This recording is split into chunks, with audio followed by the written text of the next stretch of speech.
Hello students, today we are going to discuss linear differential equation of nth order with constant coefficients. तो सबसे पहले हम देख लेते हैं इक्वेशन किस तरह की है। कांस्टेंट कोफिशिएंट, एक तो आप इसके नाम पे ध्यान रखिए। कोफिशिएंट आप समझते हैं ना, जो आपके मल्टीप्लिकेशन में टर्म आ रही है वो कैसी होनी चाहिए, कांस्टेंट। जैसे कि इक्वेशन आपके सामने अभी है a naught D nth derivative of y with respect to x plus a1 n minus 1th derivative of y with respect to x plus a2 n minus 2th derivative of y with respect to x plus and so on an into y is equal to q। तो इस तरह की एक equation आपको मिलने वाली है। और कांस्टेंट कोफिशिएंट से मतलब ये है, इसमें जो आपके दिख रहे हैं मल्टीप्लिकेशन में ए नॉट a1 a2 ये सब कैसे होंगे, दीज ऑल आर कांस्टेंट। तो इससे हमें पता चलता है ये लीनियर डिफरेंशियल इक्वेशन किस तरह की है, विद कांस्टेंट कोफिशिएंट। तो हम इसको सॉल्व करना सीख रहे हैं, ठीक है। आगे देखिए हम इसको कैसे सॉल्व करेंगे। सॉल्व करने के लिए हम सबसे पहले यूज़ करेंगे ऑपरेटर डी को। जहाँ भी हमें मिलता है डी अपॉन डी एक्स, उसको हम किससे रिप्रेजेंट कर लेते हैं, कैपिटल डी से। जैसे आप स्क्रीन पे देख भी पा रहे होंगे, डबल डेरिवेटिव को डी स्क्वायर से, nth डेरिवेटिव को D raise to the power n से। तो जो इक्वेशन अभी आपको मिली थी डी अपॉन डी एक्स की फॉर्म में, वो कंप्लीट किस टर्म में बदल गई, कैपिटल डी में चेंज हो गई है ना। और जो आपकी राइट हैंड साइड थी वो हमारी एज इट इज़ है। तो इट मीन्स मेरी जो इक्वेशन है वो किस फॉर्म में हो गई, function of D into Y is equal to Q, right. अब नीचे एक थ्योरम आपको नज़र आ रही है जो ये बताती है इस इक्वेशन का, इस वाली इक्वेशन का कंप्लीट सॉल्यूशन हम कैसे फाइंड करेंगे। कंप्लीट सॉल्यूशन होगा y is equal to U plus V, Y is equal to U plus V. अब ये u और v क्या चीज़ें हैं उसे हम आगे डिस्कस करते हैं। जैसे आप स्क्रीन पे देख पा रहे होंगे, y is equal to U plus V हमने अभी थ्योरम में देखा था, कंप्लीट सॉल्यूशन था, जहाँ पे u हमारा क्या है, कॉम्प्लीमेंट्री फंक्शन है जिसको हम रिप्रेजेंट करते हैं CF से। एंड v क्या है, ये पर्टिकुलर इंटीग्रल है जिसको हम किससे रिप्रेजेंट करते हैं, PI से, शॉर्ट फॉर्म में, है ना। तो इस तरह से हम कंप्लीट सॉल्यूशन को किस तरह से लिख सकते हैं, हम इसको लिख सकते हैं y is equal to CF plus PI। अब हम इसको सॉल्व करेंगे। सॉल्व करने के लिए इन्होंने कुछ चीज़ें दी हैं। जैसे एक थर्ड पॉइंट इसका देख लेते हैं। इन्होंने लिखा है हमारी जो इक्वेशन है वो कुछ इस तरह से मिलती है ना। तो हम उसका कंप्लीट सॉल्यूशन क्या लिखते हैं, CF प्लस PI। लेकिन अगर आपकी इक्वेशन इस फॉर्म में हो, यानी कि Q की वैल्यू अगर ज़ीरो हो जाए, तो उस केस में इसका पर्टिकुलर इंटीग्रल भी ज़ीरो हो जाता है और सॉल्यूशन किसके बराबर होगा, सिर्फ CF के बराबर इसका सॉल्यूशन होगा। तो ये सारी चीज़ें क्या हैं, इनको हम कैसे फाइंड आउट करते हैं, उसके रूल्स देख लेते हैं। तो सबसे पहले हम देखते हैं फॉर फाइंडिंग CF, ठीक है। CF को फाइंड करने के लिए सबसे पहले हमने क्या किया, ऑपरेटर डी में एक इक्वेशन ऑब्टेन की, जैसे अभी पीछे डिस्कस किया था। करने के बाद हम क्या करते हैं, क्योंकि मुझे अभी सिर्फ इसका CF फाइंड करना है ना। पर्टिकुलर इंटीग्रल हम फाइंड करते हैं राइट हैंड साइड से, इट मीन्स Q से, और CF हम फाइंड करते हैं लेफ्ट हैंड साइड से। तो इसकी लेफ्ट हैंड साइड क्या है, F D Y is equal to zero. Zero को हम Q को रिप्लेस कर देते हैं ज़ीरो से। किस लिए रिप्लेस कर रहे हैं, सिर्फ CF को फाइंड करने के लिए, ठीक है। जब हम पर्टिकुलर इंटीग्रल पे आएंगे तब हम इसमें Q की एक्चुअल वैल्यू को पुट कर लेंगे, ओके। तो हमारी इक्वेशन कुछ इस तरह से बदल गई। अब इतना करने के बाद इसमें हम एक टर्म निकालते हैं ऑक्सिलरी इक्वेशन, जिसको हम रिप्रेजेंट करते हैं A डॉट E से, ठीक है। बहुत ही आसान है, कोई इतना टफ नहीं है। आप ध्यान से देखिएगा कैसे फाइंड करते हैं। इसमें हम D को रिप्लेस कर देते हैं M से, और Y को रिप्लेस कर देते हैं Y से, 1 से। D replace by M and Y replace by 1। तो इट मीन्स आपकी जो इक्वेशन है वो किसके टर्म्स में बदल गई, M के टर्म्स में बदल गई, ठीक है। अब हम क्या करते हैं, इस इक्वेशन के रूट्स फाइंड आउट कर लेते हैं। अब रूट्स की नेचर के अकॉर्डिंग हमारा CF होगा। रूट्स कैसे आ सकते हैं, आपने M के रूट्स फाइंड आउट किए, वो रियल आ सकते हैं, वो इमेजनरी आ सकते हैं, वो रिपीटेड हो सकते हैं, है ना।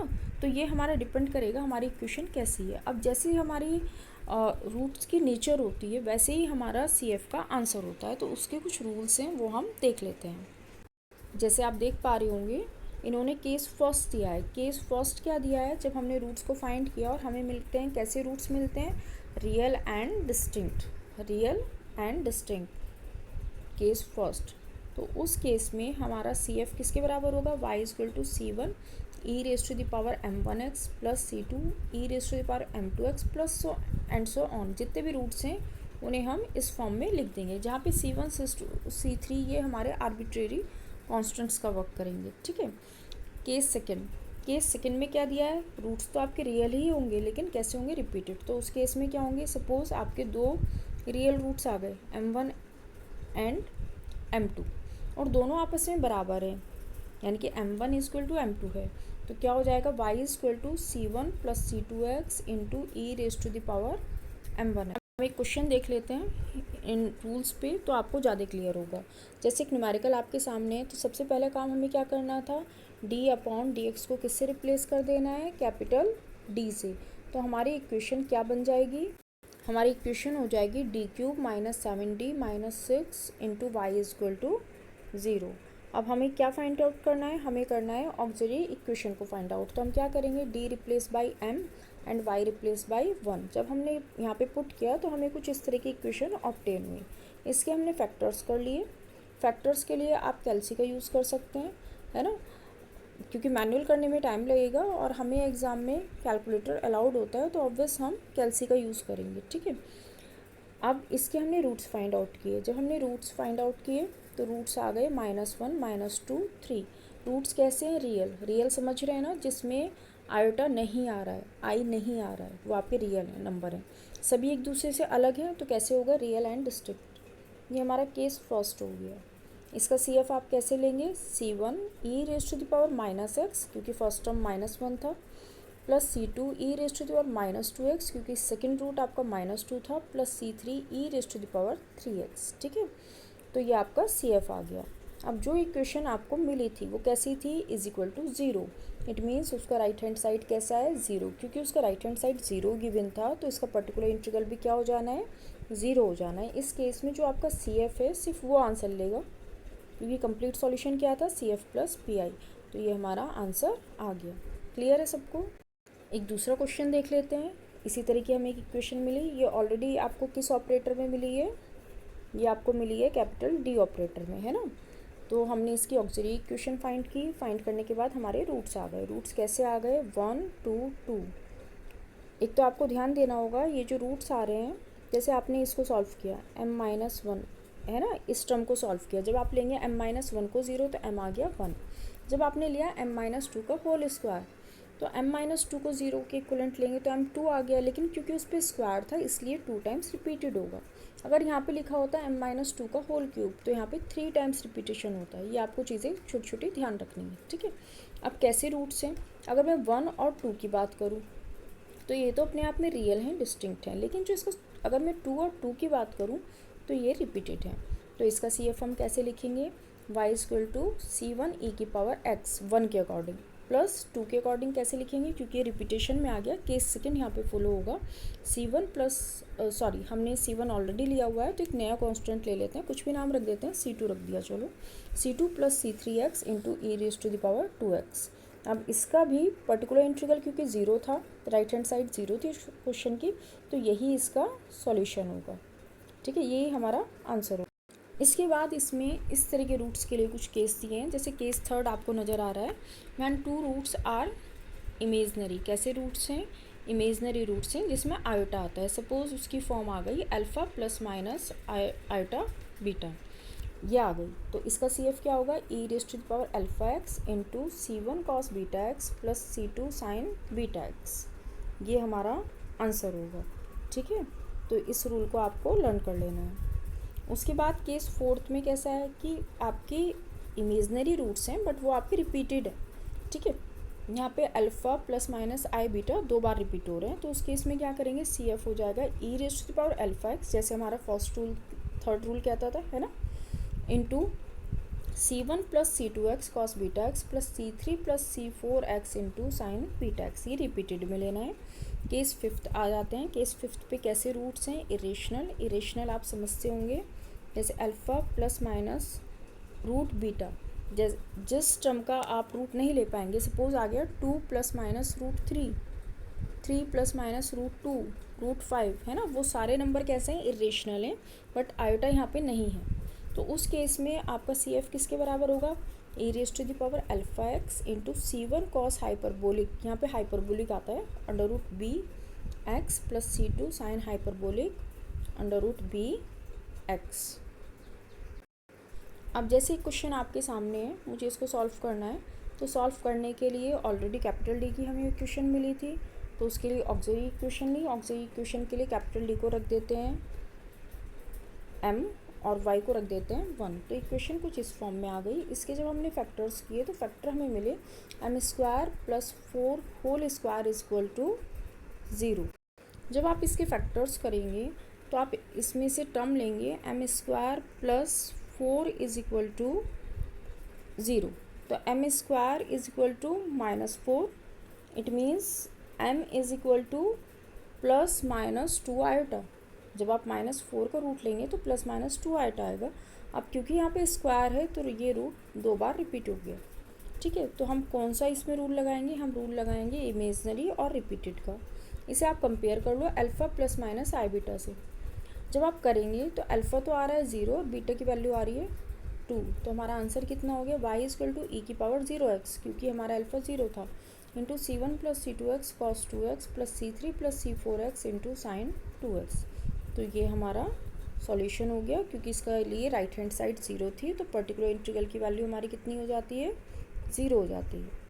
अब जैसे एक क्वेश्चन आपके सामने, और ये अपने आप में एक इम्पॉर्टेंट क्वेश्चन है CF के पॉइंट ऑफ व्यू से, मैनी टाइम्स इस तरह के फैक्टर आ सकते हैं। तो सबसे पहले इसकी ऑक्सिलरी इक्वेशन ली, जो इसके लिए हमने डी को रिप्लेस कर दिया m से, y को रिप्लेस कर दिया 1 से, तो हमारी इक्वेशन आ जाती है किस फॉर्म में, हमारी इक्वेशन आ गई m² plus 1 whole cube into m² plus m plus 1 का whole square equal to 0। Already ये फैक्टर्स आपको मिले। अब अगर मैं बात करूँ m² प्लस 1 की, तो आप जब m² प्लस 1 को 0 के इक्वलेंट लेंगे तो m² कितना आ जाएगा is equal to -1, it means m कितना आ गया प्लस माइनस आयोटा। अब इसके दूसरे फैक्टर पे आ जाओ। दूसरा फैक्टर क्या था, m² plus m plus 1 is equal to 0। इसके रूट्स आ गए -1 plus minus iota under root 3/2। इसके लिए हमने क्वाड्रेटिक फॉर्मूले का यूज़ किया है, ठीक है।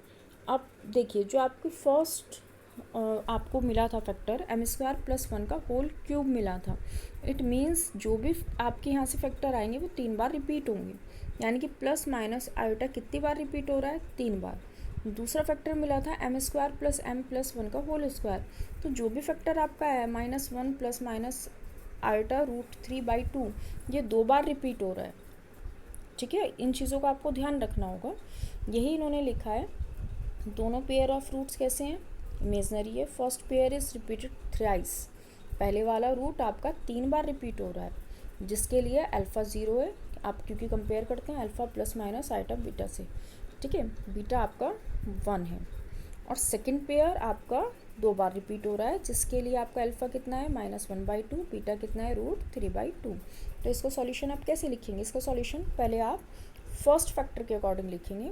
कितना हो गया e की पावर 0x, यहाँ देखिए 3 बार रिपीटेड है, तो क्या आएगा अंदर C1 plus C2x plus C3x square, क्योंकि 3 बार रिपीटेशन है ना, into cos x plus C4, एक न्यू कांस्टेंट आप यूज़ करते चले जाएंगे, plus C5x plus C6x square into sine x. ये हमारा फर्स्ट रूट के अकॉर्डिंग हो गया, जो हमारा 3 बार रिपीटेड था।